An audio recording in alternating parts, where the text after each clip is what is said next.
சம்பாதிக்கணும், கார் வாங்கணும், பங்களா வாங்கணும், எந்த வழியில சம்பாதிக்கிறோங்கிறத பத்தி கவலையே கிடையாது. எப்படி வேணாலும் சம்பாதிக்கலாம்,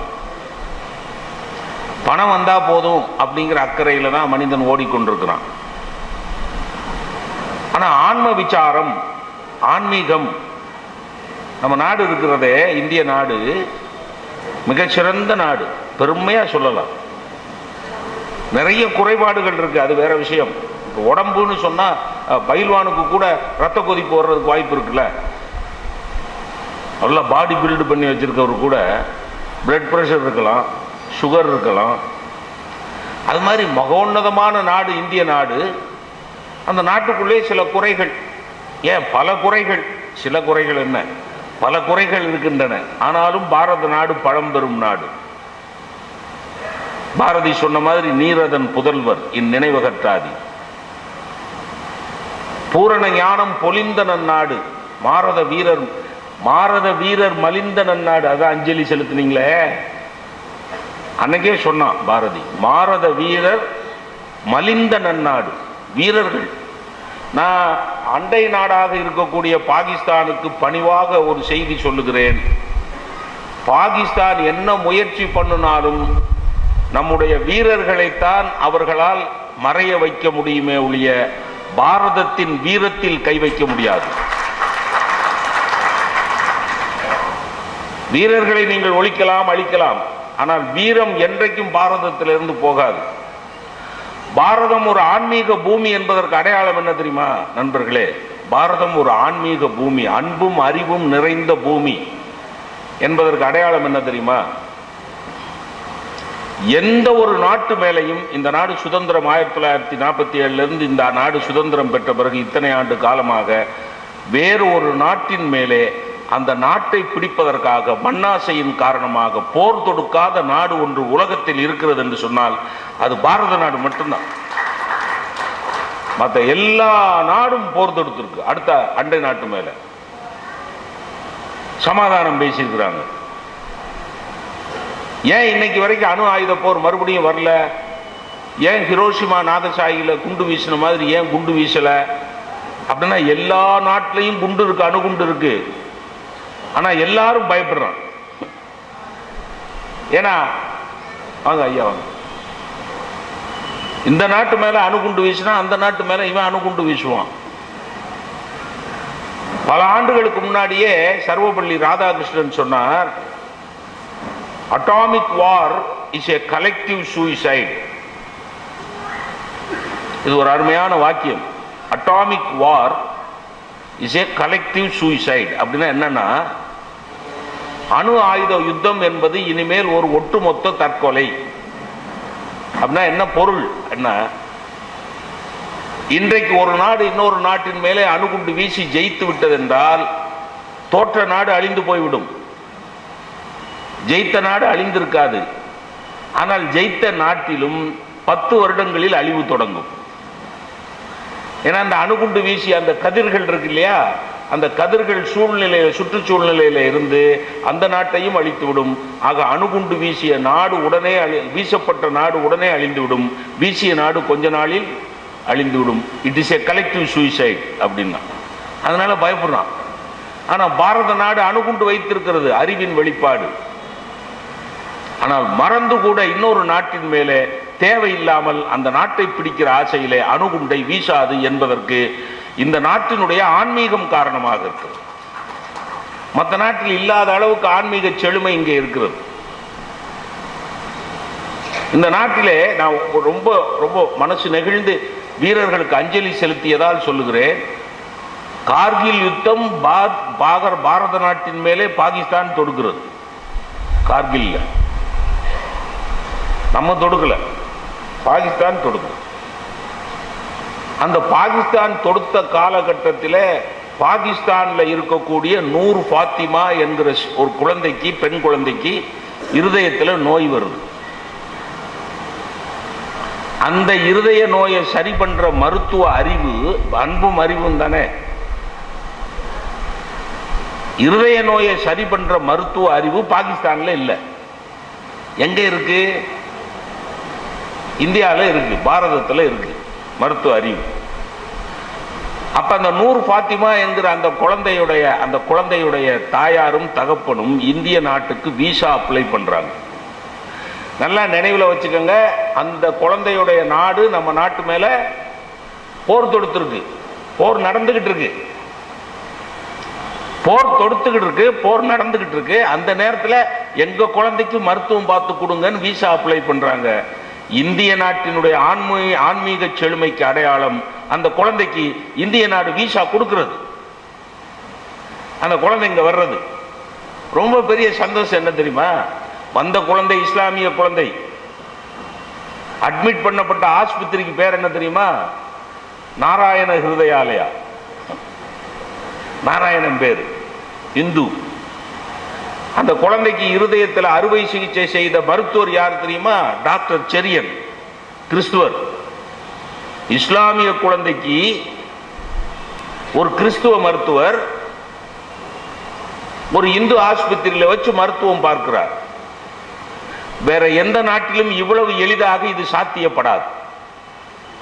அந்த குழந்தை சொஸ்தமாயிருது, நல்லா இருக்கு. பாலம் ஏர்போர்ட், டெல்லி பாலம் ஏர்போர்ட்ல அந்த குழந்தையும் தாயும் தகப்பனும் நிக்கிறாங்க. அப்ப நிருபர்கள் போய் கேட்கிறாங்க, அம்மா இப்ப உங்க குழந்தைக்கு இருதயத்தில் நோய் குணமாகி விட்டது, நீங்கள் இப்பொழுது எப்படி உணர்கிறீர்கள் அப்படின்னு கேட்டபோது அந்த நூர் ஃபாத்திமா என்கிற இஸ்லாமிய குழந்தையினுடைய தாயார் சொன்னார்கள், உங்களுடைய நாட்டுக்கு மருத்துவம் பார்க்க வருகிற வரைக்கும் என்னுடைய குழந்தையின் இருதயம் லப்டப் லப்டப் என்றுதான் அடித்துக் கொண்டிருந்தது. இனிமேல் என்னுடைய குழந்தையின் இருதயம் இந்தியா இந்தியா இந்தியா என்றுதான் அடிக்கும். நண்பர்களே, இது எப்படி சாத்தியப்பட்டது? இங்கே உள்ள ஆன்மீகத்தினால் வெளிப்படுகிற அன்பு, அதுதான் முக்கியம். அன்பு வெளிப்படுத்தாத ஆன்மீகத்தினால் பிரயோஜனம் இல்லை. அன்பினுடைய விளைவாக, ஆன்மீகத்தினுடைய விளைவாக அன்பு இருக்க வேண்டும். சரி, அந்த அன்பை எப்படி வெளிப்படுத்தினோம்? மருத்துவ சிகிச்சை செய்து வெளிப்படுத்தினோம். மருத்துவ சிகிச்சை செய்வதற்கு எது வேண்டும்? அறிவு. நீங்க அந்த குழந்தை எங்க வானு விசா கொடுக்கிறதுக்கு அன்பு. ஆனா செரியன் டாக்டர் மருத்துவ சர்ஜரி பண்ணி அந்த குழந்தையை சரி பண்ணி அனுப்பிச்சாரு, அதுக்கு காரணம் மருத்துவ அறிவு. ஆக இந்திய நாட்டினுடைய பெருமை என்ன தெரியுமா? இந்த ஒரு நாட்டில் தான் அன்பும் செழுமையாக இருக்கிறது, அறிவியலும் செழுமையாக இருக்கிறது. அன்பும் அறிவும் ஒரு சேர இணைந்த நாடு இந்திய நாடு. எல்லாரும் இந்த நாட்டை ஆன்மீக பூமினே சொல்றாங்க. இது அறிவியலுக்கு அந்நியப்பட்ட பூமி இல்லை பெரியோர்களே. இந்திய நாடு அறிவியலுக்கு அந்நியப்பட்ட பூமி அல்ல. இங்கே சுஷ்ருதா இருந்தார். மயக்க மருந்துன்னு இன்னைக்கு சொல்லக்கூடிய அந்த அனஸ்தீசியான்னு சொல்லக்கூடிய அந்த மருத்துவத்தை அன்னைக்கே செய்து பார்த்தாங்க. ஆரியபட்டா இருந்தார். இன்னைக்கு கோல் செலுத்துறாங்களே, ஏவுகணை செலுத்துறாங்களே, வானியல் சாஸ்திரத்தை அன்னைக்கு ஆரியபட்டா செய்து பார்த்தார். தன்வந்திரி இருந்தார், மெடிக்கல் சயின்ஸ். 0 என்கிற எண்ணை உலகத்துக்கு வழங்கிய நாடு, கணிதத்துக்கு வழங்கிய நாடு இந்திய நாடு. ஆக இந்த நாடு அறிவுக்கு அந்நியப்பட்ட நாடு அல்ல. இது ஆன்மீக பூமி, அறிவியலிலும் செழித்த பூமி. இன்னைக்கு ஏன் பாகிஸ்தானும் சீனாவும் பாரத நாட்டிற்கிட்ட வாலாட்டாம சுருக்கிக்கிட்டு உட்கார்ந்து இருக்கிறதுக்கு அடிப்படை காரணம் என்ன தெரியுமா? நம்முடைய அறிவியல் வளர்ச்சி. அமெரிக்காக்காரன் நம்மளிடத்துல பணிஞ்சு நிற்கிறானே, நம்மளோடு ஒப்பந்தம் பண்ணிக்கணும்னு ஆசைப்படுறானே அமெரிக்காக்காரன், உலகத்தினுடைய போலீஸ்காரன் சொல்லப்படுறவன். என்ன காரணம்? ஃபாஸ்ட் growth, சயின்டிபிக் growth, அறிவியல் வளர்ந்துகிட்டே இருக்கிறது. ஆக இந்த நாடு அறிவியலிலும் ஆன்மீகத்திலும் செழித்த நாடு. இது அடிப்படையா வச்சுக்கிட்டு இப்ப நமக்கு அன்பு வேணுமா அறிவு வேணுமா அப்படிங்கிறது கேள்வி. இதான் இந்த பேச்சோட அடிப்படை. இன்னைக்கு அன்பு மிகுதியாக தேவைப்படுகிறதா அல்லது அறிவு மிகுதியாக தேவைப்படுகிறதா? ரெண்டும் தேவைப்படுகிறது. உங்களுக்கு ரொம்ப எளிமையான ஒரு உதாரணம் சொல்றேன் கேளுங்களேன். செடிகளுக்கு உயிர் இருக்கிறது என்று கண்டுபிடித்தவர் ஜெகதீஷ் சந்திர போஸ். செடிகளுக்கு உயிர் இருக்கிறது என்று கண்டுபிடித்தவர் ஜெகதீஷ் சந்திர போஸ். அது என்னது? அறிவியல், அறிவு. வாடிய பயிரை கண்ட போதெல்லாம் வாடினேன் என்று சொன்னவர் வள்ளலார். அதுவும் செடி பற்றியது, இதுவும் செடி பற்றியது. செடிகளுக்கு உயிர் இருக்கிறது என்று கண்டுபிடித்தவர் அறிவியல் அறிஞர்.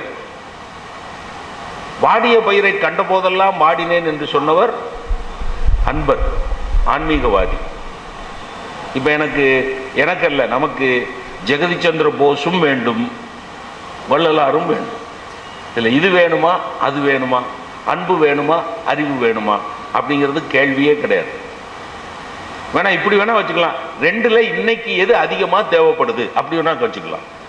இன்னைக்கு சூழ்நிலையில அறிவு அதிகமா தேவைப்படுதா அல்லது அன்பு அதிகமா, இல்லைன்னா அறிவு நிறைய வளர்ந்த அன்பு குறைஞ்சிருச்சா அல்லது அன்பு நிறைய வளர்ந்த அறிவு குறைஞ்சிருச்சா அப்படின்னு ஒரு கேள்வியை வச்சுக்கிட்டு இந்த பேச்சை அமைக்கலாம். ரெண்டுமே நமக்கு முக்கியம். இன்னும் கூட ஒரு உதாரணம் உங்களுக்கு சொல்றேன். மேடம் கியூரின்னு ஒரு அறிஞர், விஞ்ஞான அறிஞர், இன்னைக்கு புற்றுநோய் வந்தா கீமோதெரப்பி பண்றாங்களே, ரேடியாலஜி, ரேடியம் வச்சு பண்றாங்களே, அதை கண்டுபிடிச்சவங்க மேடம் கியூரி. அந்த மேடம் கியூரிட்ட போய் அன்னைக்கு உள்ள அறிஞர்கள் சொன்னாங்க, நீங்க ரேடியத்திலேயே உழன்று கொண்டிருந்தால், நீங்க 5-6 ஆண்டுகளாக ரேடியத்தை வைத்தே பரிசோதனை செய்து கொண்டிருக்கிறீர்கள், நீங்கள் ரேடியத்திலேயே பரிசோதனை செய்து கொண்டிருந்தால் உங்களுக்கு புற்றுநோய் வருவதற்கு வாய்ப்பு இருக்கிறது. நான் என்ன பண்ணியிருப்பேன்? இல்லை, ஒரு சும்மா கற்பனைக்கு சொல்றேன். ஆன்மீகத்தில் ஆனந்தத்தில் 5 தடவைக்கு மேல் பேசினால்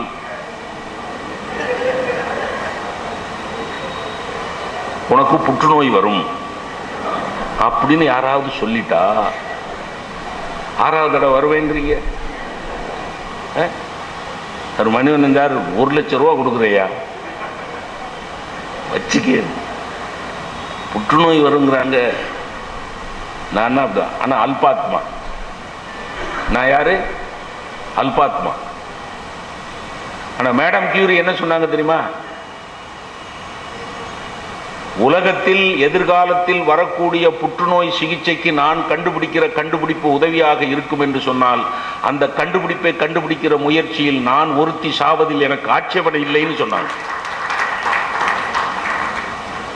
அது என்னது? அது ஆன்மீகமா அறிவியலா? மேடம் கியூரி யாரு? ஆன்மீகவாதியா? அறிவியல் அறிஞர். புரியுதா? அப்ப அறிவியலும் லோகக்ஷேமத்தை நோக்கி தானே போகிறது. அறிவியலும் லோகக்ஷேமம், உலக நன்மை, எல்லாரும் இன்புற்று இருக்க நினைப்பதுவே அல்லாமல் வேறொன்றறியேன் பராபரமே என்கிற தாய்மானவரும், யான் பெற்ற இன்பம் பெருக இவ்வையகம் என்று சொன்ன திருமூலரும் மேடம் கியூரிட்ட ரெஃப்ளெக்ட் ஆறாங்களா இல்லையா? அப்படியே ஆன்மீகத்துக்கு வாங்க. பெரியவர் ராமானுஜ பெரியவர், ராமானுஜ பெரியவர்கிட்ட இந்த மந்திரம் சொல்லப்படுகிறது. ஓம் நமோ நாராயணாய நமக. யாருக்கு உபதேசிக்கப்படுகிறது? ராமானுஜ பெரியவருக்கு உபதேசிக்கப்படுகிறது. ஆனா ஒரு கண்டிஷன். என்ன கண்டிஷன்? இந்த மந்திரத்தை நீ வேறு யாருக்காவது உபதேசம் செய்தால் நீ நரகத்துக்கு போய்விடுவாய். இந்த கண்டிஷன் ராமானுஜ பெரியவர்கிட்ட சொல்றேன். கண்டிஷன். நாம என்ன பண்ணுவோம்? இந்த மந்திரத்தை வேற யாருக்காவது சொன்னா நீ நரகத்துக்கு போயிடுவேன்னு சொன்னா யாருக்காவது சொல்லுவோமா? ஆனா ராமானுஜ பெரியவர் திருக்கோஷ்டியூர் கோபுரத்தில் ஏறி நின்று கொண்டு அந்த திருக்கோஷ்டியூர் மக்களை எல்லாம் அழைத்து அந்த மந்திரத்தை உபதேசித்தார். ஓம் நமோ நாராயணாய நமக சொன்னார். அப்ப குரு கேட்டார், எத்தனை தடவை சொன்னேன், நீ மற்றவங்களுக்கு இந்த மந்திரத்தை உபதேசம் செய்தால் நீ நரகத்துக்கு போய்விடுவாய் என்று எத்தனை முறை சொன்னேன், மறுபடி எல்லா உலகத்துக்கு சொல்லிவிட்டாயே அப்படின்னு சொன்ன போது மேடம் கியூரி சொன்ன பதிலும் இப்ப ராமானுஜ பெரியவர் சொல்ல போற பதிலும் வேற வேற கிடையாதுங்க. அந்த அம்மா என்ன சொன்னாங்க? எனக்கு ஒருத்திக்கு புற்றுநோய் வர்றதை பத்தி எனக்கு கவலை இல்லை, புற்றுநோய்க்கு மருத்துவ சிகிச்சை கிடைக்கும்னா நான் சாக தயார்னு சொன்னாங்கல்ல மேடம் கியூரி. ராமானுஜ பெரியவர் என்ன சொன்னார் தெரியுமா? இந்த ஊரில் இருக்கக்கூடிய மக்கள் எல்லாம் நமோ நாராயணாய நமக என்கிற மந்திரத்தை சொல்லி சொர்க்கத்துக்கு போவதாக இருந்தால் நான் ஒருவன் நரகத்துக்கு போவதில் எனக்கு ஆட்சேபனை இல்லைன்னு சொன்னான். இது என்னது? இது அறிவியலா ஆன்மீகமா? இது ஆன்மீகம். இது ஆன்மீகம், அது அறிவியல். இன்னைக்கு knowledge boom, scientific, science and technology, தொழில்நுட்பமும் விஞ்ஞானமும் வளர்ந்துகிட்டே இருக்குது. இப்ப ஏன் தொடர்ந்து மாதம் மாதம் நடத்தணும்? அறிவியலும் தொழில்நுட்பமும் வளர்ந்துகிட்டே இருக்கு. எது குறைஞ்சிக்கிட்டே இருக்கு? எது குறைஞ்சிக்கிட்டே இருக்கு? இந்த நாட்டினுடைய அடிநாதமா இருக்கிற ஆன்மீகம் கொஞ்சம் கொஞ்சமா கீழே போய்கிட்டே இருக்கோ. இந்த நாடு, பாரதி தான் சொன்ன அருமையான ஒரு வாக்கியம் சொன்னான், நல்லன யாவையும் நாடுறும் நாடு. இந்த நாட்டுக்கு அவன் கொடுத்த டெபினிஷன் என்ன? நல்லது எங்க இருக்கோ அதையெல்லாம் தேடி போய் சேர்க்கிற நாடு பாரத நாடு. இன்னைக்கு மணிவண்ணன் சார் இருக்கிறார், நம்ம ஜெகநாதன் இருக்கிறார், சவுந்தரபாண்டியன் இருக்கிறார். அவங்க ரெண்டு பேரும் எனக்கு இந்த ஆன்மீகத்தில் ஆனந்தத்தில் 3வது தடவை வந்து பேசுகிறேன் என்பதில் கிடைத்திருக்கிற பெரிய மகிழ்ச்சியை விட எனக்கு 3 அருமையான நண்பர்களை இந்த அமைப்பு தேடி கொடுத்திருக்கிறது. ஒருத்தர் சஞ்சீவிராயன், ஒருத்தர் ஜெகநாதன், ஒருத்தர் சவுந்தரபாண்டியன். என் பிள்ளைகள் கூட என்னை கோயிலுக்கு கூட்டு போகாதியா. நான் என் பிள்ளைகள்கிட்ட, என் பசங்க 2 பசங்க இருக்கான், அது 2 பேர்கள்ட்ட கேட்பேன், எப்பா இன்னைக்கு மாசி மகம் பௌர்ணமி, ஒரு சிவாலயத்துக்கு கூட்டு போங்கடா அப்படின்னா, போங்கப்பா அப்படின்னு நீங்கள் போயிட்டு வாங்க. அப்படியே போய் சிவனோட நீங்கள் ஐக்கியமாயிட்டாலும் ஓகே தான். எப்படி?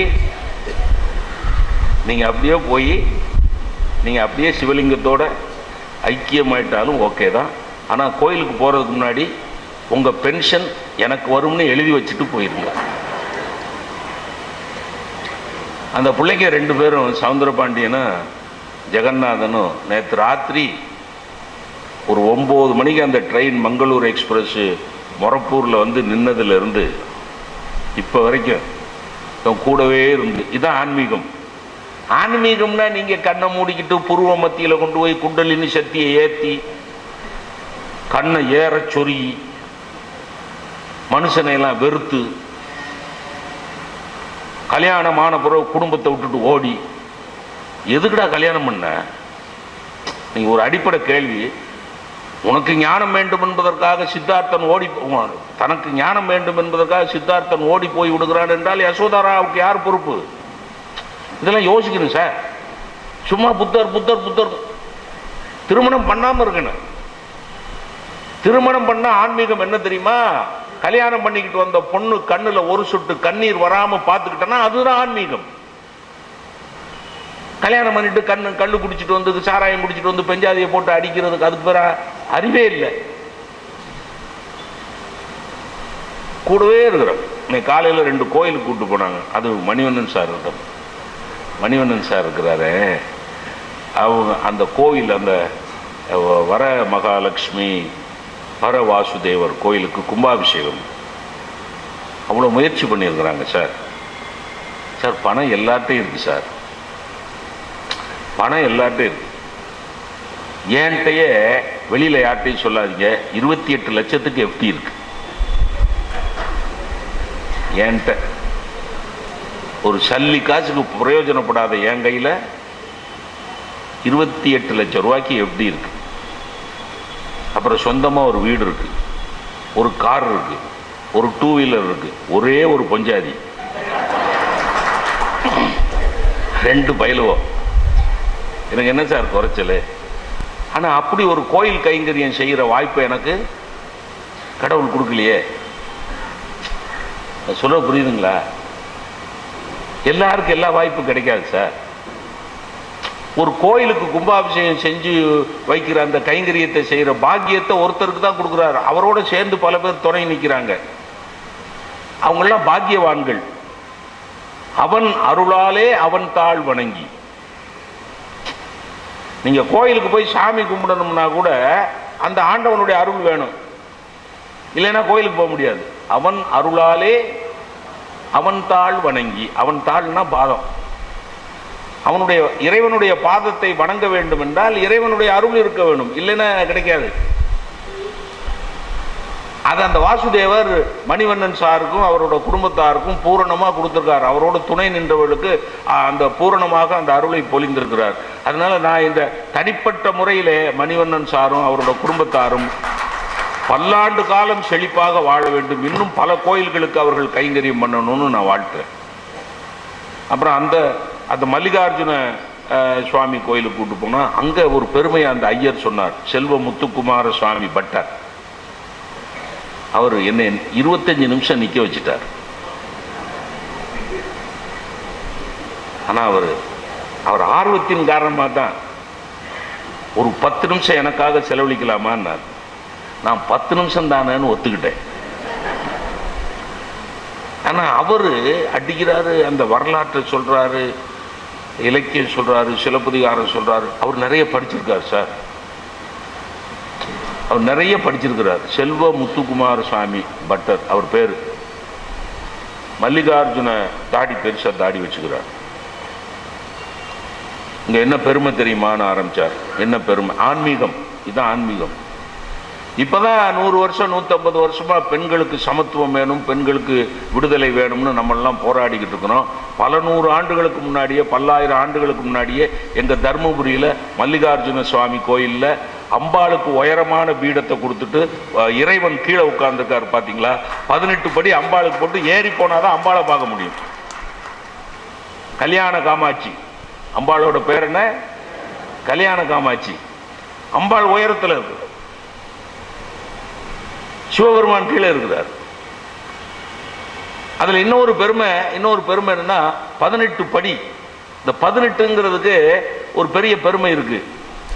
ஐயப்பன் கோயில்ல கூட 18 படிகள் இருக்கு, 18 சித்தர்கள், 18ஆம் பெருக்கு காவிரியில. இந்த 18 அப்படிங்கிறது ரொம்ப சிறப்பான 18 படி வச்சு கல்யாண காமாட்சியை போய் பார்க்கணும். அந்த கீழே அந்த ஃபவுண்டேஷன்ல அடித்தளத்தில் பார்த்தீங்கன்னா ராமாயணத்துடைய மொத்த கதையையும் சிற்பமா செதுக்கி வச்சிருக்காங்க. ஏன்னா ராவன் தவம் இருந்த இடம் அப்படின்னு சொல்றாரு அவர். அப்ப தர்மபுரியில பிறந்தவங்க கொடுத்து வச்சவங்க. ஏன் தெரியுமா? அரசு பெண்களுக்கு சமத்துவம் கொடுக்காவிட்டாலும் சமத்துவம் என்னையா சமத்துவம், ஆணை விட பெண் உயர்ந்தவள் என்று நிரூபித்த பூமி தர்மபுரி பூமி. இப்ப இல்ல, பல 100 ஆண்டுகளுக்கு, பல்லாயிரம் ஆண்டுகளுக்கு முன்னாடி கல்யாண காமாட்சியை உயரத்தில் வைத்து மல்லிகார்ஜுனரை கீழே வைத்து வணங்கிய பூமி. இதெல்லாம் ரொம்ப சந்தோஷமான விஷயம் இல்ல? இதெல்லாம் ஒரு மகிழ்ச்சி. ஆன்மீகத்தில் இதெல்லாம் சாத்தியம். எல்லாவற்றுக்குமே அறிவும் வேணும், அன்பும் வேணும். பெண்ணை சமமாக நடத்த வேண்டும், பெண்ணை தன்னை விட உயர்வாக நடத்த வேண்டும் என்பதற்கு அறிவு வேண்டும். அறிவில்லாதவன் தான் பெண்ணை அடிப்பான். தயவு செய்து புரிந்து கொள்ளுங்க. ரொம்ப பேர் அன்பில்லாதவன் பெண்ணை அடிக்கிறான், அன்பில்லாதவன் பெண்ணை கொடுமைப்படுத்துறான், அன்பில்லாதவன் பெண்ணை அடிமைப்படுத்துறான்னு நினைக்கிறாங்க. இல்ல, அறிவில்லாதவன் தான் செய்வான். அறிவில்லாதவன் தான் செய்வான். நான்லாம் என் மனைவிய அப்படி வச்சுக்கிறோம். அவ சிநேகிதி கேட்டா, சங்க இலக்கியத்தில் ஒரு பாட்டு இருக்கு. இம்மை மாறி மறுமை ஆகினும் நீயாகியர் என் கணவனே, நீயாகியர் என் கணவனே, யானாகியர் நின் நெஞ்சு நேர்பவளே அப்படின்னு ஒரு வரி வருது. ஏதாவது விளங்குச்சா? இப்ப நான் சொன்னதுக்கு அர்த்தம் விளங்குச்சா? மறுபடியும் சொல்றேன். அண்ணா, யாராவது சபையில் எந்திரிச்சு அர்த்தம் சொல்லணும். அண்ணா, இம்மை மாறி மறுமை ஆகினும் நீயாகியர் என் கணவனே, யானாகியர் நின் நெஞ்சு நேர்பவளே. என்ன அர்த்தம்? இப்ப என் பிரார்த்தனையெல்லாம் என்ன தெரியுமா? உங்க யாருக்கு அது தெரியப்படாதுங்கிறது தான். ஏன்னா உங்களுக்கெல்லாம் நான் சொல்றதுக்கு முன்னாடி அர்த்தம் தெரிஞ்சிச்சுன்னா அப்புறம் நான் எதுக்கு? அடுத்த வாய்ப்பு எப்படி? அதாவது என்னன்னா, இந்த பிறவி முடிஞ்சு அடுத்த பிறவி வந்தாலும், இன்னும் 7 பிறப்பு பிறந்தாலும், நீ தான் எனக்கு புருஷனா வரணும், நான் தான் உனக்கு மனைவியா வரணும் அப்படின்னு வேண்டியிருக்கா. யாரு? சங்க காலத்துல ஒரு பொண்ணு வேண்டியிருக்கா. இதை நான் என் மனைவிட்ட ஒரு நாள் சொன்னேன். அவ சிநேகிதி ஒருத்தி வந்தா. நான் உள்ள பேப்பர் படிச்சுட்டு இருந்தேன். அவங்க 2 பேரும் சம்பாஷணையில் ஈடுபடுறாங்க. அவள்கிட்ட இந்த பாட்டை சொல்றா. என் மனைவி அவ சிநேகிதிட்ட சொல்றா, இம்மை மாறி மறுமையாகினும் நீயாகியர் என் கணவனே, யானாகியர் நின் நெஞ்சு நேர்பவளேன்னு எங்க வீட்டுக்காரரு எனக்கு ஒரு சங்க இலக்கிய பாட்டுக்கு அர்த்தம் சொன்னாரு. உனக்கு அந்த பாட்டு பிடிச்சிருக்கா? அவோ ரொம்ப பிடிச்சிருக்கு. நீயும் அப்படிதான் விரும்புறியா? ஆமா. இன்னும் எத்தனை ஜென்மம் எடுத்தாலும் இவர் தான் எனக்கு புருஷனா வரணும். யார்? நான். இவர் தான் எனக்கு புருஷனா வரணும், நான் தான் அவருக்கு மனைவியா வரணும். உன்னை அவ கேட்குறா, அவ்வளவு அன்பா, அவ்வளவு பிரியமா உன் புருஷன் மேல? இல்லை இல்லை, அவரை ஒரு மாதிரி டியூன் பண்ணி வச்சிருக்கேன். டியூன் பண்றது என்ன? இந்த ஸ்கூட்டர் பைக்குக்கு டியூன் பண்றோம்ல, உட்காருனா உட்காருவார், எந்திரினா எந்திரிப்பார், குட்டி கண்ணம் போடுற ராஜானா போடுவார், சம்பளத்தை வாங்கி கொண்டாந்து அப்படியே என் கையில் கொடுப்பார். எங்க அம்மா அப்பாவுக்கு உதவி செய்யணும்னா ஓகே பண்ணுவார். அவரோட அம்மா அப்பாவுக்கு செய்யக்கூடாதுன்னு நான் சொன்னா சரியும்பார். எப்படி? அவங்க அம்மா அப்பாவுக்கு செய்யணும்னா ஓகேம்பார், அவரோட அம்மா அப்பாவுக்கு ஏதாவது உதவி செய்யணும்னா நோ அப்படிமே ஓகேம்பார். அடுத்த ஜென்மத்தில் வேற புருஷன் வந்துட்டாருன்னா மறுபடி டியூன் பண்ணணும். இப்ப இவரே 7 ஜென்மத்துக்கு புருஷனா வந்தா எந்த கஷ்டம் மிச்சம்? டியூன் பண்ற கஷ்டம் மிச்சம்ல. இதுக்கு பேரு சமத்துவமா? இங்க பாருங்க, அன்பும் அறிவும் உள்ள குடும்பத்திலே தான், அன்பும் அறிவும் உள்ள குடும்பத்திலே தான் அமைதி இருக்கும். அறமும் அன்பும் உள்ள குடும்பத்தில் தான் அமைதி இருக்கும். வார்த்தை நல்லா கவனிங்க. அன்பும் அறிவும், அன்பும் அறமும். இல்லறம், இல்லறம் என்கிற சொல்லை வேற உலகத்தில் வேற எந்த பண்பாட்டு மொழியிலும் சொல்லவில்லை. இல்லறம், துறவு என்பதோடு அறம் சேர்த்தார்கள். துறவு என்பதோடு அறம்ங்கிற வார்த்தையை சேர்த்தார்கள். இல்லற குடும்ப வாழ்க்கைக்கு அறம்ங்கிற வார்த்தையை எந்த மொழிக்காரனும் சேர்க்கல. நம்ம பெருமையா சொல்லிக்கலாம், குடும்ப வாழ்க்கைக்கும் அறம்ங்கிற வார்த்தையை சேர்த்த ஒரே மொழி தமிழ் மொழி தான். இல்லறம், துறவறம். வேற எந்த மொழியிலையும் அறம், மொராலிட்டி அப்படி, அது மொராலிட்டி கூட சரியான டிரான்ஸ்லேஷன் கிடையாது. அறம் என்கிற தமிழ் சொல்லுக்கு மொராலிட்டிங்கிற வார்த்தை கூட சரியான டிரான்ஸ்லேஷன் கிடையாது.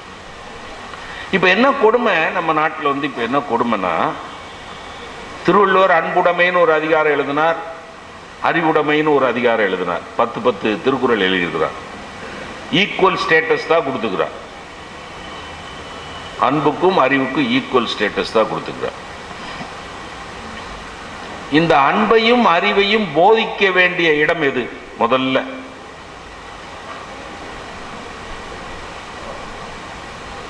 இது மாதிரி மேடைகள்ல பேசுறேன். இப்ப நான் பேசுறேன், நீங்க வந்து கேட்குறீங்க. அதுக்கு முன்னாடி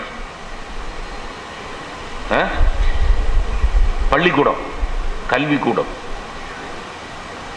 அதுக்கு முன்னாடி சமூகமா, வீடு, வீடு குடும்பம். குடும்பம்னா குழந்தை பிறந்த பிறகா, குழந்தை பிறகுறதுக்கு முன்னாடியா?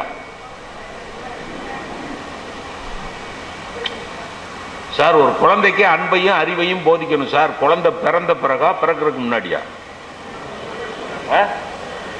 பிறகுறதுக்கு முன்னாடி. இதெல்லாம் இங்க கூடியிருக்கிற பெண்களுக்கான வாக்கியங்கள்.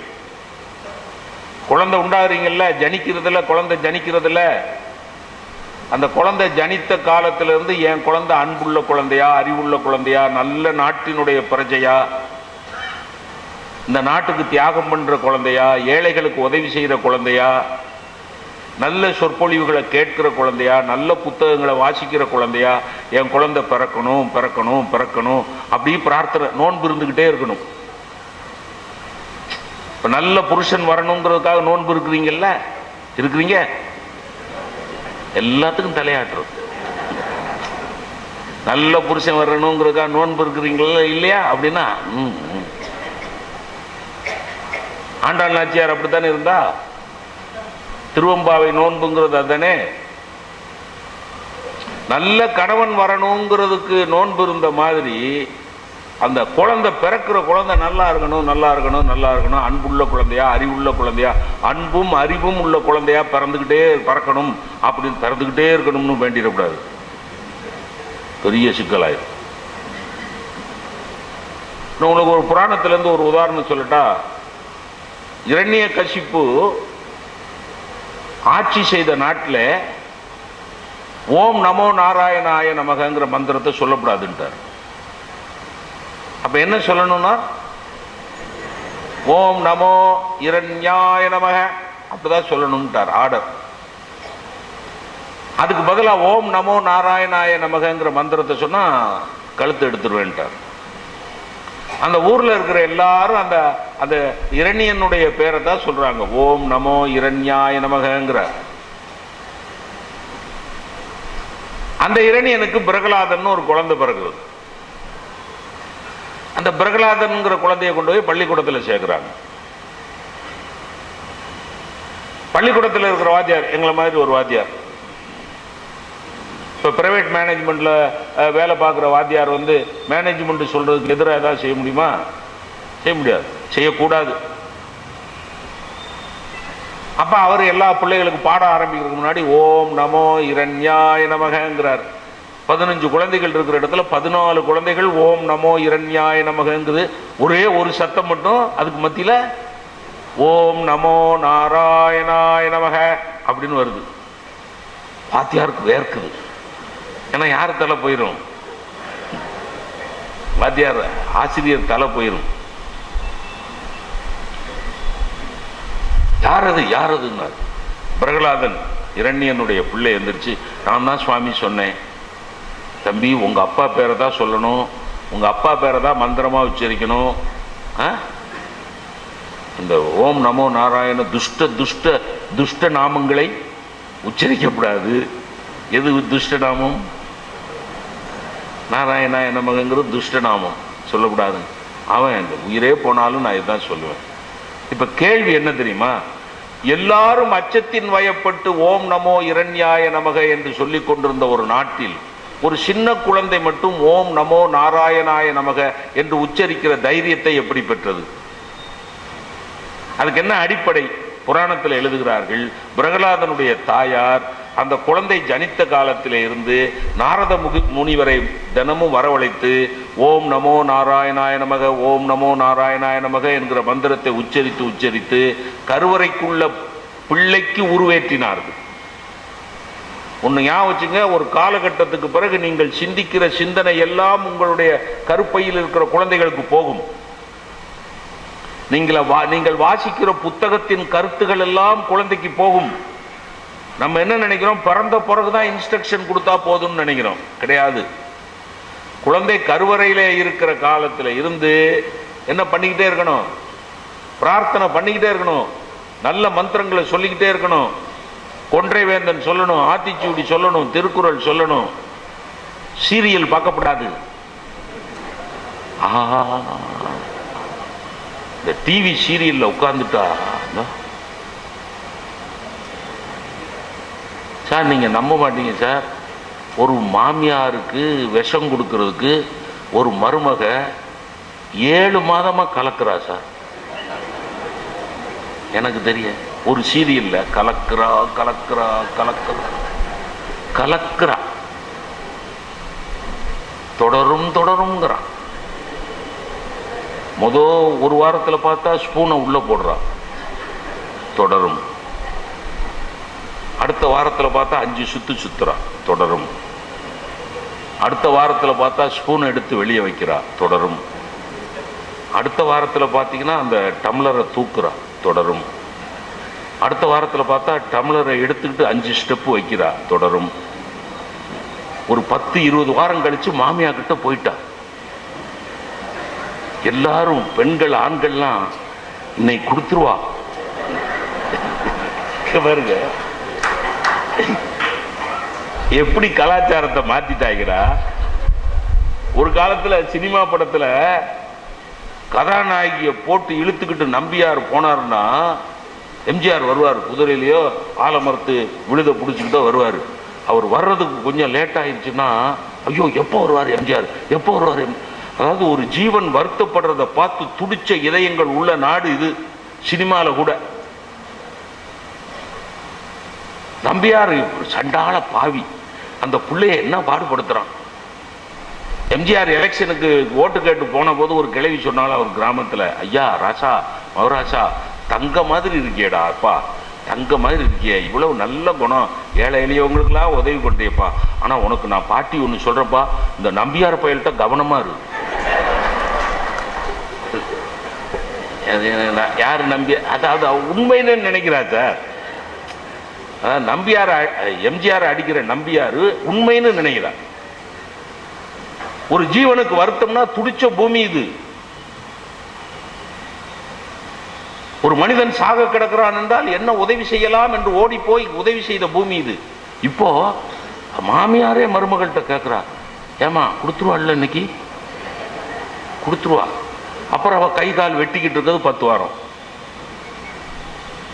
என்ன இந்த இது என்ன கர்ப்பமா இருக்கையில தயவு செய்து இந்த டிவியில, குறிப்பா டிவியில நியூஸ் கேளுங்க, பழைய பாட்டு நியூஸ் கூட கேட்காதீங்க. ஏன்னா என்ன நியூஸ் வருது, பூரா அல்பத்தனமான நியூஸ் தான் வருது. பழைய பாடல்கள் ஏதாவது ஓடிச்சுன்னா கேளுங்க, இல்லைன்னா காலங்காத்தால நம்ம இறைவனுடைய பாடல்கள் போடுவாங்க, இல்லை ஆலய தரிசனம்னு ஒரு ப்ரோக்ராம் வருது. கர்ப்பமா இருக்கிற பொண்ணுங்க தயவு செய்து அதை பாருங்க. அதை விட்டுட்டு இப்படியே டிவியை பார்த்துட்டு, அது அவன் சீரியல்காரங்க பண்ற அநியாயம். ஏற்கனவே சொன்னான்னு தெரியல, மறுபடியும் சொன்னாலும் பரவாயில்ல. எங்க அத்தை ஒருத்தங்க இருக்காங்க சார், 88 வயசு. அவங்களால இப்படி நிமிர்ந்து உட்கார முடியாது. ஆனா அந்த டிவிக்கு முன்னாடி குப்புற படுத்துக்கிட்டு அந்த ஒரு குறிப்பிட்ட சீரியல் பார்க்கலன்னா அவங்களுக்கு சாப்பாடு ஓடாது, தூக்கம் வராது. இதுல என்ன கொடுமை ஆயிடுச்சுன்னா, எங்க அத்தைக்கு 3 வாரம் டைபாய்டு காய்ச்சல் ஆயிடுச்சு. 3 வாரம் கண்ணு திறக்க முடியல, உஷ்ணம் 104 டிகிரி 105 டிகிரி காய்ச்சல், டிவி பார்க்க முடியல. ஒரு 3-4 வாரம் கழிச்சு குளிச்சுட்டு வந்துட்டாங்க. 7:30 8 மணியா அந்த சீரியல், ஏதோ ஒரு சீரியல், செம்பருத்தி மாதிரி ஏதோ ஒரு சீரியல். இப்ப செம்பருத்தி தான் ஃபேமஸ் ஜி டிவில. அப்படியே வந்து உட்கார்ந்த உடனே நான் என்னை கூப்பிடுறாங்க, அதை போடுறா, இன்னும் ஓடுதாடா, இன்னும் ஓடுதா அப்படின்னா, எத்த நீ செத்துட்டாலும் ஓடும். அதை ஆரம்பிச்சே 8 மாதம் தான் ஆகுது, அது இன்னும் ஓடும், நீ ஒன்றும் கவலைப்படாத, போடு போட்டாச்சு. இதுல இந்த காய்ச்சலா கிடந்த அந்த 4 வாரத்தில் என்ன பண்ணாங்க,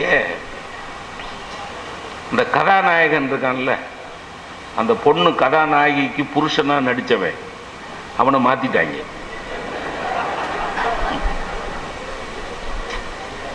அந்த கதாநாயக நடிகருங்க டைரக்டருக்கு ஏதோ சிக்கல், மாத்திட்டாங்க. மாத்திட்டு கீழே ஒரு ஸ்க்ராலிங் போட்டாங்க, இனிமேல் இந்த பொண்ணுக்கு புருஷனா இவர் நடிப்பார், இவருக்கு பதிலாக இவர் அப்படின்னு போட்டுட்டு அங்க கதை ஓடிக்கிட்டே இருக்கு. இப்ப எங்க அத்தை வந்துட்டா, எங்க அத்தை வந்துருந்தா அந்த கதாநாயகி வர்றா, கதாநாயகி தோலை பிடிச்சிக்கிட்டே இப்போ இவன் வர்றான், யாரு, இன்னொரு நடிகர், இவா ராமச்சந்திரா. நான் உள்ள டீ குடிச்சுக்கிட்டு நான் படார்னு வச்சுட்டு ஹார்ட் அட்டாக் வந்துருச்சு போல் இருக்கு. அத்தைக்கு ஏதோ ஹார்ட் அட்டாக் போட்டிருக்கு, அதான் உயிரை கொடுத்து கத்துறான்னு ஓடியாந்தா, ஏடா இது என்னடா இது, இவ புருஷன் இவன் இல்லையேடா. நான் வெள்ளந்தியா சொன்னேன், இப்போ ஒரு 2-3 வாரமா இவன் தான் புருஷனா இருக்கான்.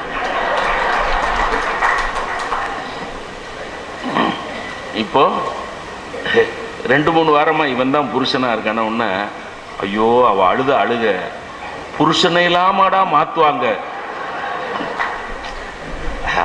அவ கலாச்சாரத்தோட விளிம்புல நிக்கிறா, பண்பாட்டினுடைய விளிம்புல. புருஷனை இல்லாமடா மாத்துவாங்க. என்ன சார் பண்பாடு சொல்லி கொடுக்குறான்? என்ன ஆன்மீக பூமியில இது என்ன தொலைக்காட்சி? இதை எதுக்கு பார்க்கணும்? இன்னும் கூட ஒரு வார்த்தை உங்களுக்கு சொல்றேன். இல்ல அன்பு, இந்த டிவிங்கிறது அறிவினுடைய வெளிப்பாடு தானே.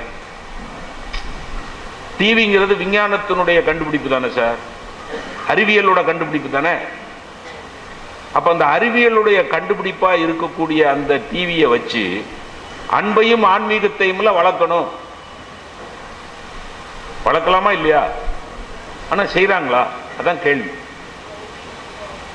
நான் உங்களுக்கு ஒரு எளிமையான, ஒரு நடிகர் இறந்து போயிட்டார், இல்ல ஒரு நடிகை இறந்து போயிட்டானா, ஒரு நடிகர் இறந்து போயிட்டார் அல்ல ஒரு நடிகை இறந்து போயிட்டா, எல்லா பிரபலமான நடிகர் பிரபலமான நடிகை இறந்து போயிட்டா, எல்லா சேனல்லையும் அந்த நடிகர் நடிச்ச 2 படம் போடுவாங்க, பழைய படம். அந்த நடிகர் பேசின பேச்சுகளை போடுவாங்க. அந்த நடிகரோடு தொடர்புடையவர்கிட்ட போய் பேட்டி காணுமாங்க. நடக்குதா இல்லையா சார்? எல்லாத்துல சன்னா இருக்கட்டும், கலைஞராக இருக்கட்டும், நான் எல்லா டிவிலையும் பேசுறேன், அது வேற விஷயம், கூப்பிடாட்டாலும் பரவாயில்ல. தப்புன்னு சொல்லணும்ல. தப்புன்னு சொன்னா தானே ஆன்மீகம், அறிவு. சமீபத்தில் புதுச்சேரியில பிரபஞ்சன் ஒரு அருமையான எழுத்தாளர் மறைந்து போனாரு. நீலாபா நம்ம அவரு அசோகமித்திரன் மறைந்து போனாரு. எவ்வளவு பிரமாதமான எழுத்தாளர்கள், அறிவின் குறியீடாக விளங்கியவர்கள், அவர்களுடைய படைப்புகளின் மூலமாக இந்த சமுதாயத்துக்கு பல நல்ல நன்மைகளை செய்தவர்கள். அவங்க இறந்த அன்னைக்கு அவர்களை பற்றி, அந்த பிரபஞ்சனை பற்றியோ அசோகமித்திரனை பற்றியோ ஞானியை பற்றியோ ஏதாவது ஒரு செய்தியில மட்டும் ஒரு வரி வரும், இறந்தார், மறைந்தார், அவ்வளவுதான். என்னுடைய வருத்தம் என்ன தெரியுமா நண்பர்களே? பிரபஞ்சனை பொறுத்தவரையில ஒரு டாக்குமெண்ட்ரியே இருக்கு, 1 மணி நேரம் ஓடுற ஒரு டாக்குமெண்ட்ரி இருக்கு. அதுல இருந்து ஒரு 1/4 மணி நேரம் ஒரு கிளிப்பிங் எடுத்து போடக்கூடாதா? பிரபஞ்சனை பத்தி இந்த பொதுமக்களுக்கு சொல்லக்கூடாதா? என் கேள்வி என்ன தெரியுமா? இந்த நடிகரை விட பிரபஞ்சன் என்கிற எழுத்தாளன் மலினப்பட்டு போய்விட்டானா?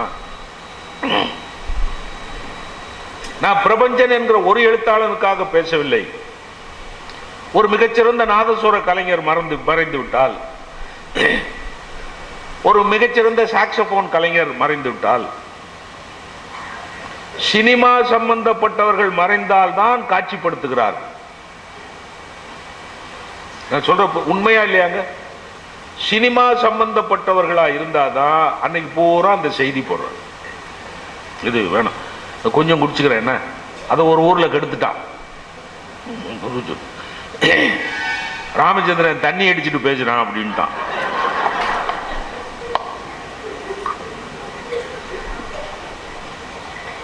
நமக்கு நல்லது செய்யறவன் ரொம்ப பேர் இருக்கான். என் மனைவி சில நேரம் செருப்பு போடாம ஸ்கூட்டர் எடுத்துருவேன் காலேஜ் புறப்படுறதுக்கு. மறதி, டிமென்ஷியா, அந்த நோய்க்கு பேர் என்ன? டிமென்ஷியா. வயசாக ஞாபக சக்தி குறையும். மனைவியவே பார்த்து, யார் நீ? ஓ பொஞ்சாதி, எத்தனை வருஷமா? பயோடேட்டா கேட்குறான். வயசாயிருச்சுன்னு அர்த்தம்.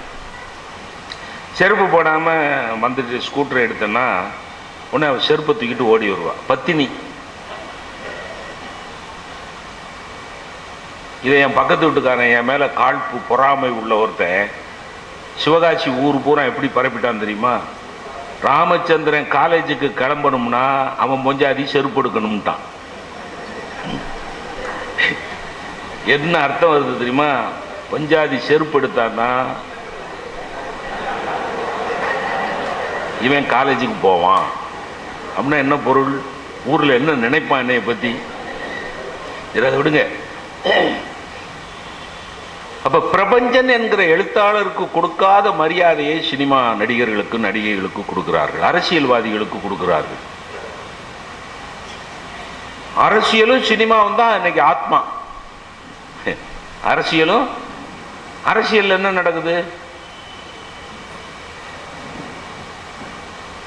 ஏதாவது அன்போ அறிவோ இருக்கா? அதை வெளிப்படையா பேச முடியாது. ஆனா நான் ஊருக்கு போகணும்.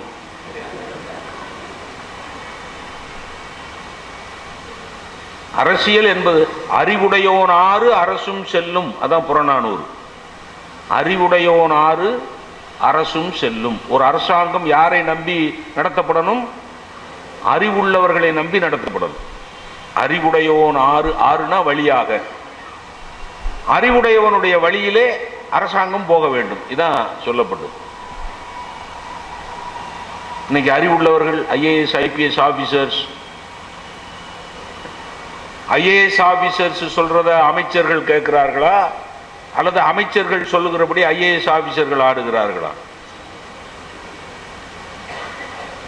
சொல்ல புரியுங்களா? அதுல ரொம்ப பெரிய சந்தோஷம் எனக்கு. ரொம்ப அதுல ஒரு சந்தோஷம் இருக்கு. நம்முடைய அமைச்சர்கள் எல்லாம் பெரிய விஞ்ஞானிகள் ஆகிவிட்டார்கள், அறிவியல் அறிஞர்கள் ஆகிவிட்டார்கள். ஒரு டேம்ல தண்ணி வத்திக்கிட்டே வருதுன்னா என்ன செய்யலாம்? இப்படி செய்யலாம். திடீர்னு ஒரு அமைச்சர் அனுமன் தலித்துன்ட்டார், மத்திய அமைச்சர். நம்ம வணங்குறமே ஆஞ்சநேயர், அவர் தலித் அப்படின்ட்டார். ஒரு இறைவனாக கும்பிடக்கூடிய ஒருத்தர் தலித்தா இருந்தா என்ன, முதலியாரா இருந்தா என்ன, பிராமணனா இருந்தா என்ன, தெய்வம் தெய்வம் பலகாலமாக வணங்கப்பட்டு கொண்டிருக்கக்கூடிய ஒரு தெய்வத்தை இன்ன இனத்தை சார்ந்தவர் என்று இவ்வளவு காலம் கழித்து அடையாளப்படுத்த வேண்டிய அவசியம் இல்லையே. தலித்துன்ட்டான் ஒருத்தன். உடனே ஒரு எம்பி, அப்படியானால் ஆஞ்சநேயர் கோயில் எல்லாம் தலித்துகளை அர்ச்சகர்களாக்குங்கள்.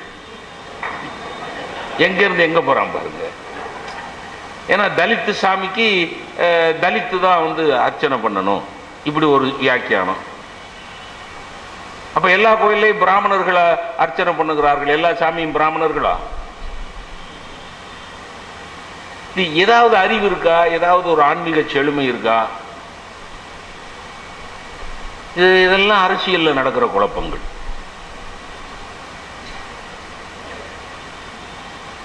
துட்டு துட்டு பணம் பணம் பணம் பணம். எந்த ஞானமும் கிடையாது நண்பர்களே, வெளிப்படையாக சொல்லுகிறேன். எந்த ஞானமும் கிடையாது, எந்த சமூக அக்கறையும் கிடையாது. சிலப்பதிகாரத்திலே கண்ணகி ஜெயித்தாள், கற்பினால் ஜெயித்தாள் என்று எல்லாரும் சொல்லிக் கொண்டிருக்கிறோமே. நான் இன்றைக்கு இந்த ஆன்மீகத்தில் ஆனந்தம் என்கிற அமைப்பின் மூலமாக சொல்லுகிறேன், கற்புக்கரசி என்பதனால் கண்ணகி ஜெயிக்கவில்லை, பாண்டியன் நெடுஞ்செழியன் நீதிமான் என்பதனால் கண்ணகி ஜெயித்தாள். நீங்க யோசிச்சு பாருங்க. நீங்க ஒரு சின்ன கற்பனை பண்ணி பாருங்க. பாண்டியன் நெடுஞ்செழியன் அநீதிக்காரனாக இருந்திருந்தால் கண்ணகி எவ்வளவு கற்புக்கரசியாக வேண்டுமானாலும் இருக்கட்டுமே, என்ன நடந்திருக்கும்? அவன் சபையில போய் நின்றுட்டு அறிவு கட்ட ராஜான்னு பேசுறா சார். பாண்டியன் நெடுஞ்செழியன் சபையில போய் நின்னுகிட்டு, அவன் ஊர்ல போய் நின்னுகிட்டு அவனை பார்த்து அறிவு கட்ட நாயே, அறிவு கட்ட ராஜா, தேரா மன்னா செப்புவதுடையேன், எதையும் தேர்ந்து முடிவெடுக்க முடியாத நீ எல்லாம் ஒரு ராஜாவா? ஒரு பொம்பளை புள்ள பேசிருக்குது, ஞாபகம் வச்சுக்கோங்க. யார பார்த்து? அந்த ஊரை ஆண்டுகிட்டு இருந்த ராஜாவை பார்த்து. இன்னைக்கு ஏதாவது ஒரு சட்டமன்றத்திலேயோ பாராளுமன்றத்திலேயோ போய் ஒரு பொண்ணு பேசிட முடியுமா?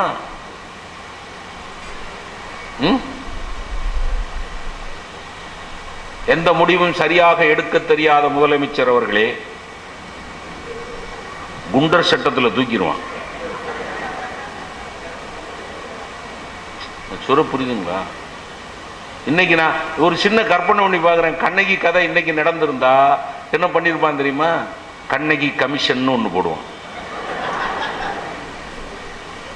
கண்ணகி கமிஷன் ஒன்று போட்டு ஒரு 35 வருஷம் கழிச்சு ரிப்போர்ட் வரும். 35-40 வருஷம் கழிச்சு ஒரு ரிப்போர்ட் வரும். இப்போ இந்த இந்த மரணத்தை பற்றி ஒரு கமிஷன் போய்கிட்டு இருக்குல்ல, தேவையாங்கிறதெல்லாம் யோசிச்சு பார்க்கணும். 35 வருஷம் கழிச்சும் கமிஷன் ரிப்போர்ட் என்ன சொல்லும் தெரியுமா?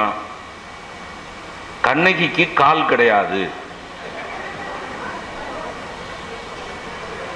காலே இல்லாத போது கால் சிலம்பு எப்படி இருக்கும்? கால் சிலம்பே இல்லாத போது எப்படி களை வாங்க முடியும்? இது ஒரு ரிப்போர்ட்.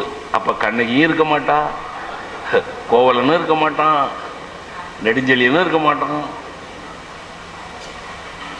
அறிவுடையோர் ஆறு அரசும் செல்லும். இன்னைக்கு நிலைமையை நினைச்சு பாருங்க. அப்போ அதுதான் சொல்ல வந்தேன். உங்க குழந்தைகளை நீங்க நல்லபடியா வளர்க்கணும்னா கர்ப்பம் தரித்த காலத்திலிருந்து நல்ல ஞான விதைகளை அந்த குழந்தைகளுடைய ஆத்மாவில் விதையுங்கள். ரொம்ப முக்கியமான விஷயம். இந்த அல்ப விஷயங்களில் ஈடுபடாதீர்கள். நல்ல சிந்தனைகளை மனதுக்குள் கொண்டு வாருங்கள். நல்ல கீதங்களை பாடுங்கள். நீங்க பாடகியா இருக்கணும்னு அவசியம் இல்லை. சொற்றுணை வேதியன் சோதிவானவன் பொற்றுணை திருந்தடி பொருந்த கைதொழ கற்றுணை பூட்டியோர் கடலில் பாய்ச்சினும் நற்றுணையாவது நமசிவாயவே அப்படிங்கிறத சும்மா அப்படி சொல்லிக்கிட்டே இருங்க. குலம் தரும் செல்வம் தந்திடும் அடியார் படுதுயர் ஆயின எல்லாம் நிலம் தரம் செய்யும் நீள் விஷும் வருளும் அருளோடு பெருநிலம் அளிக்கும் வளம் தரும் மற்றும் தந்திடும் பெற்ற தாயினும் ஆயின செய்யும் நலந்தரும் சொல்லை நான் கண்டு கொண்டேன் நாராயணா எனும் நாமும். அப்படி கர்ப்பம் தரிச்சிருக்க பொண்ணு அதை சொல்லிக்கிட்டே இருங்க. நீங்க பாடணும்னு அவசியம் இல்லை. எனக்கு பாடவே வராது, ஒருத்தருக்கும் பாட வர வேண்டாம். நீங்க நல்ல விஷயங்களை மனசுக்குள்ள நினைச்சுக்கிட்டே இருந்தா கூட போதும் இல்ல. பாடுறது எல்லாருக்கும் வருமாமா? நல்லா பாடுவீங்களா? நீங்க எல்லாரும் நல்லா பாடிடுவாங்களா? நான்லாம் ஓரளவுக்கு நல்லா பாடுவேன். என் மனைவிக்கு ராத்திரி கண்ணு முழிச்சானா டைம் என்னன்னு தெரிஞ்சாதான் அடுத்து தூங்குவா.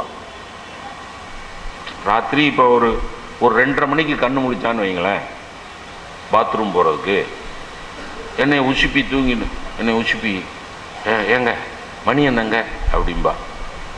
டெய்லி கேப்பா. அது அவளுக்கு ஒரு நோய். நேரம் ஏன் நேரம் சரியில்லாததுனால அவ நேரம் கேப்பா. ஏங்க இப்போ என்னங்க டைம் அப்படின்பா. அதுக்கு தான் நான் ஒரு உத்தி கண்டுபிடிச்சேன். ஒரு நாள் என்ன ஆயிடுச்சு, எங்கள் வீட்டில் இந்த டைம் பார்க்குற எல்லா சாதனமும் பழுதாயிருச்சு. இந்த செல்ஃபோனில் கூட டைம் தெரியல, வாட்சில் தெரியலை, வால் கிளாக்கில் தெரியலை, அலாம் டைம் பீஸ் எதுலேயுமே தெரியலை. ராத்திரி என்னங்க என்னங்க என்னங்க டைம் என்னங்க அப்படின்னா, அது ஒரு நிமிஷம் இது. எங்கள் ரூமில் இருக்க 2 ஜன்னலை திறந்துட்டு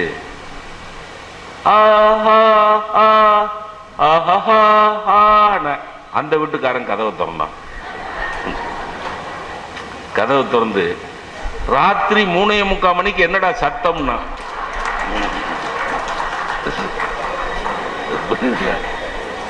3:45 மணி தாயி தூக்கு. அதில் அப்படி நான் பாடக்கூடியவன். அதாவது எல்லாத்துலேயும் நன்மை இருக்குங்க. எல்லாராலையும் நல்லா பாட முடியுமா என்ன? இந்த அலை பாயுதே கண்ணாங்கிற பாட்டை பெரும்பாலும் நவராத்திரி கொலுவில் எல்லா பிள்ளைகளும் பொண்ணுங்க பாடுவாங்க.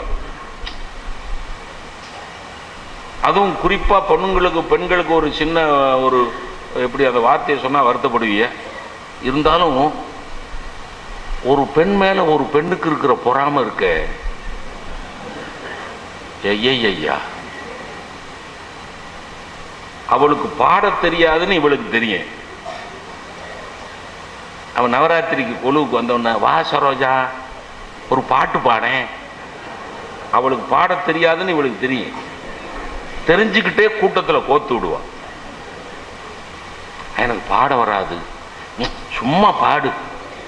இங்க என்ன, இங்க எல்லாரும் எம்எஸ் சுப்புலட்சுமியா உட்கார்ந்துருக்காங்க, பட்டமாளா உட்கார்ந்துருக்காங்க, அனுராதாவா உட்கார்ந்துருக்காங்க, நீ சும்மா பாடு.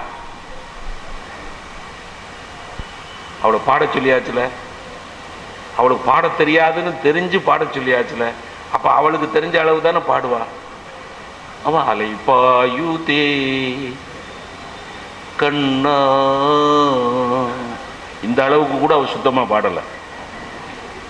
மனம் மிக அலைப்பாயுதே உன்னானந்த மோகன வேணு கானம் அதில் அலைப்பாயுதே அப்படின்னு ஏதோ முயற்சி பண்றான். கடைசி வரி, இது தகுமோ, இது முறையோ, இது தர்மம் தானோ அப்படிங்கல இந்த பாட சொன்ன பொம்பளை பக்கத்தில் இருக்க சொல்றா, பாத்தியாடி அவ பாடுறத பத்தியே அவ பாடுறா பாரு. எப்படி எப்படி அர்த்தம் புரியுதா? இது தகுமோ, இது முறையோ, இது தர்மம் தானோ, இது இவ பாடுறது தகுமோ, இவ பாட சொன்னது யாரு? அந்த பொண்ணுதான். அதாவது குலு என்பது கூடுவதற்கான இடம், குழப்புவதற்கான இடம் இல்லை.